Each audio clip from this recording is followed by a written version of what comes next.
Assalamualaikum warahmatullahi wabarakatuh. Perkenalkan, nama saya Laili Fitri Asnawati dengan nomor induk mahasiswa 0494688156. Pada kesempatan kali ini saya akan menyampaikan sebuah materi tentang parenting yang mana akhir-akhir ini sedang viral atau sedang banyak dibahas oleh kalangan umum. Selamat pagi rekan-rekan sekalian, para orang tua muda dan calon orang tua yang luar biasa. Mari sejenak kita kembali ke masa kecil kita. Pernahkah Anda berada di suatu sore secara tidak sengaja menumpahkan segelas kopi milik ayah?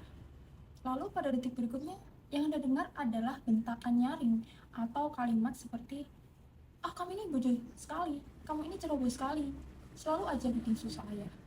Pada saat itu, apa yang Anda rasakan? Takut? Sedih?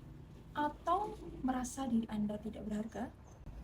Banyak dari kita tumbuh di era di mana kedisiplinan diidentikan dengan rasa takut.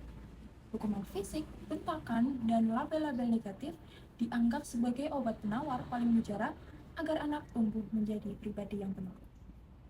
Namun hari ini, di tengah laju zaman modern, kita harus berani bertanya pada diri sendiri. Apakah kita ingin membesarkan anak yang menghormati kita karena mereka menghargai nilai-nilai kita, atau anak yang patuh hanya karena mereka takut pada tangan dan suara kita? Teman-teman sekalian yang berada mungkin di rentang usia 20-35 tahun, kita ini adalah generasi yang berdiri di jembatan perubahan.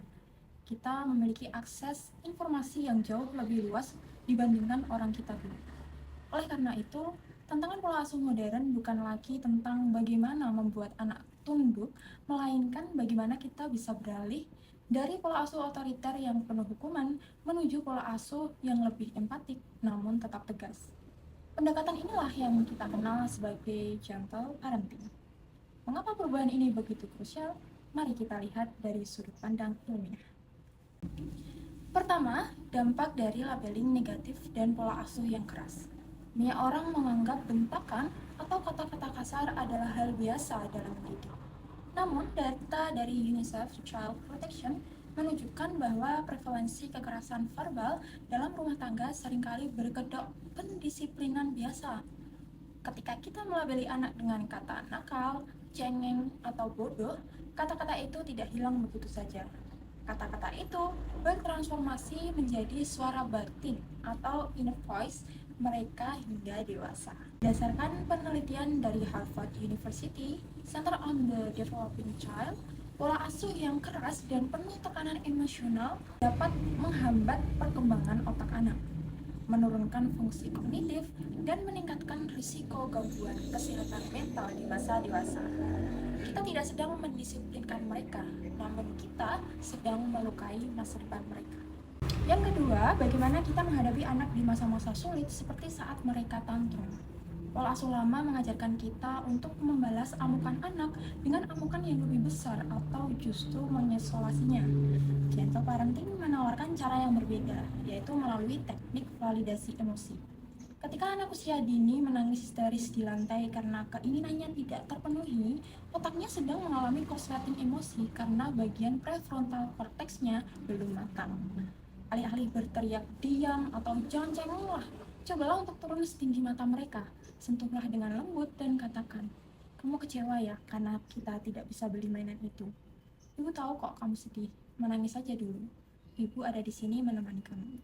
Validasi emosi bukan berarti kita menuruti semua keinginan mereka, kita tetap berkata tidak pada mainannya, tetapi kita berkata ya pada perasaan mereka.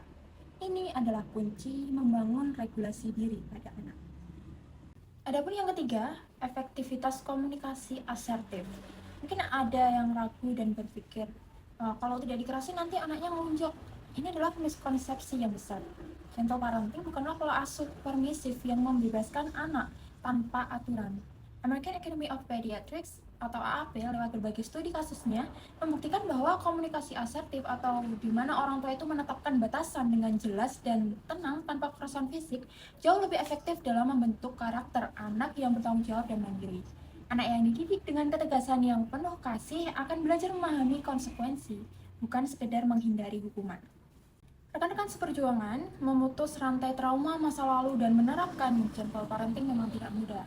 Ini adalah perjalanan yang melelahkan karena seringkali menuntut kita untuk mengontrol emosi diri sendiri terlebih dahulu sebelum mengontrol emosi anak kita.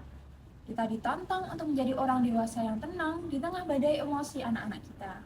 Namun ingatlah, anak-anak kita hanya menjadi anak usia dini sekali saja. Kesempatan kita untuk menanamkan fondasi rasa aman dan percaya pada mereka ada pada hari ini, di tahun-tahun pertama kehidupan mereka.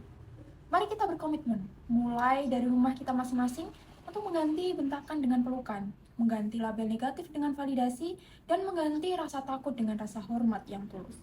Karena mendisiplinkan tidak harus menyakiti, dan mengasuh adalah tentang membangun manusia, bukan mematahkan mentalnya. Mungkin itu saja yang bisa saya sampaikan. Kurang lebihnya, banyak salah kata, saya mohon maaf yang sebesar-besarnya. Saya Laili, pamit undur diri. Wassalamualaikum warahmatullahi wabarakatuh.